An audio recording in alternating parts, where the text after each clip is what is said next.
अभिषेक घोसाळकरांची हत्या ज्या पिस्तुलाने झाली ते पिस्तूल मॉरिस नोरोन्हाचा अंगरक्षक अमरेंद्र मिश्राचं होतं।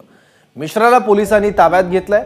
तब्बल 10 ते 12 तास चौकशी केल्यावर मिश्राला क्राईम ब्रांचने अटक केली आहे। त्याला सकाळी बोरिवली कोर्टात हजर करण्यात येणार आहे। याबद्दल आणखी माहिती घेऊ आपले प्रतिनिधी प्रभाकर कुडाळकर आता आपल्या सोबत आहे। प्रभाकर, सौरभ, अभिषेक घोसाळकर यांची जी हत्या करण्यात आलेली होती त्यासाठी वापरण्यात आलेलं पिस्तूल जे होतं ते पिस्तूल मॉरिस याचा जो अंगरक्षक आहे अमरेंद्र मिश्रा याचं होतं।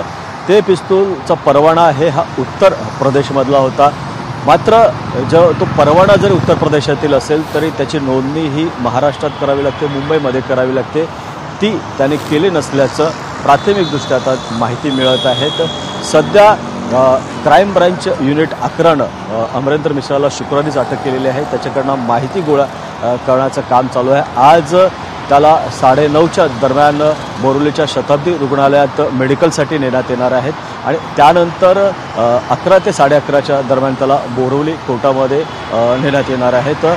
क्राईम ब्रांच युनिट 11ने मागणी केलेली आहे पोलीस कस्टडीची की जो अमरेंद्र मिश्रा आहे याचा या कटामध्ये सहभाग आहे का, त्याला पूर्वकल्पना होती का, त्याचा सहभाग किती आहे या संबंधी विभाग या संपूर्ण माहितीसाठी त्याची पोलीस कस्टडीची मागणी क्राईम युनिट करणार आहे।